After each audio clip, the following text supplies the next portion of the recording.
দিল্লির দরবারে আর্জি জানিয়েও সুফল মেলেনি। বারবার চিঠি পাঠিয়েও মেলেনি সুরাহা। তাই ঘাটাল মাস্টার প্ল্যান কার্যকর করতে এবার উদ্যোগী রাজ্য সরকার। রাজ্য বাজেটে বরাদ্দ 500 কোটি টাকা।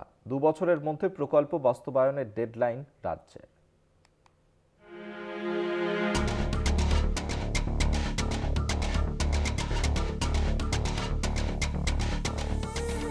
দীর্ঘদিনের হতাশা, দীর্ঘদিনের সংগ্রাম। বন্যার জলে ভেসে গিয়েছে বাড়িঘর, সর্বহারা হয়েছেন ঘাটালবাসী। কবে প্রত্যাশা পূরণ, কবে ঘাটাল মাস্টার প্ল্যানের বাস্তবায়ন? প্রশ্ন তুলেছিলেন ঘাটালবাসী। কথা দিয়েছিলেন ঘাটালের সাংসদ দেব। এবার সেই প্রতিশ্রুতি পূরণ করল রাজ্য। বিধানসভা ভোটের আগে শেষ পূর্ণাঙ্গ বাজেটে বিপুল বরাদ্দ করল রাজ্য সরকার। 1950 সাল থেকে ঘাটালবাসীর অভিযোগ, ভুরি ভুরি বন্যায় কার্যত সব হারিয়ে রাস্তায় বসতে হয়েছে তাদের। ঘাটালবাসীর এই দুর্দশার কথা মাথায় রেখেই লড়াইয়ে নেমেছিলেন সাংসদ দেব। কখনো জল কাদায় খালি পায়ে, কখনো আবার ত্রাণ কেন্দ্রে পৌঁছে গিয়েছেন সাহায্যের জন্য। একাধিকবার কেন্দ্রের কাছে দরবার করেও সুরাহা হয়নি, চিঠি পাঠিয়েও মেলেনি উত্তর। এই আবহে 24-এর লোকসভা ভোটের আগে সাংসদ পদ ছাড়ার কথাও ভেবেছিলেন দেব। রাজ্যের তারকা সাংসদকে নিয়ে যখন রাজনৈতিক মহলে চাপানোতর তুঙ্গে, ঠিক তখনই পার্লামেন্টে দাঁড়িয়ে ফের সাধারণ মানুষের হয়েই গলা ফাটাতে দেখা যায় তাঁকে।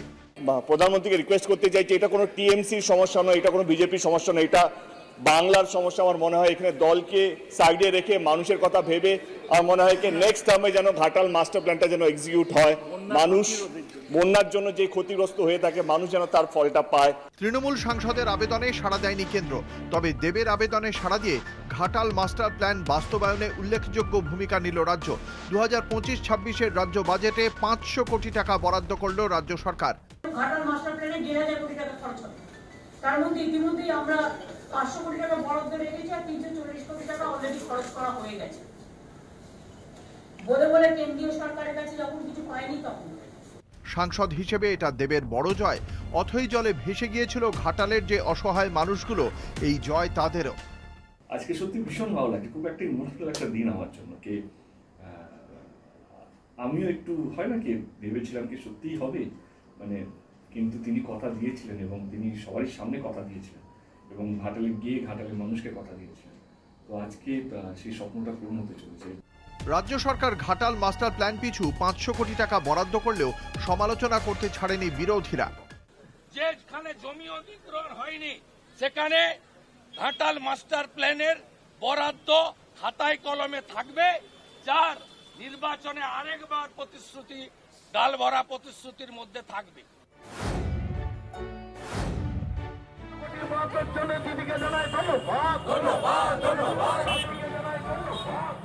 ক্ষমতা দেখ হাওয়াই চটির ঘাটাল মাস্টার প্ল্যানের জন্য বরাদ্দ 500 কোটি। যদি সাকসেস হয়, আমাদের এই 17টা ওয়ার্ডের ভিতরে প্রায় 10টা ওয়ার্ড জলে সবসময় ডুবেই থাকে, খুবই উপকার হবে। খুশি, খুবই খুশি, কিন্তু হলেই ভালো। আমরা বললাম তো যে আমরা খুশি যে মাস্টার প্ল্যান হলে ভালোই হবে, যেহেতু আমরা বানভাসী লোক, আমরা বন্যায় বেশ কষ্ট পাই, তাই মাস্টার প্ল্যান হলে আমাদের পক্ষে ভালোই হবে। দীর্ঘদিনের আশা, বহুদিনের অপেক্ষা। ঘাটাল মাস্টার প্ল্যানে বরাদ্দের পর এবার তা বাস্তবায়নের পালা। বন্যা বিধ্বস্ত মানুষের পাশে দাঁড়িয়ে এতদিন যে লড়াই চালিয়ে এসেছেন তৃণমূল সাংসদ দেব, রাজ্য বাজেট পেশের পর সেই লড়াইটা এবার শেষের পথে। কলকাতা টিভি।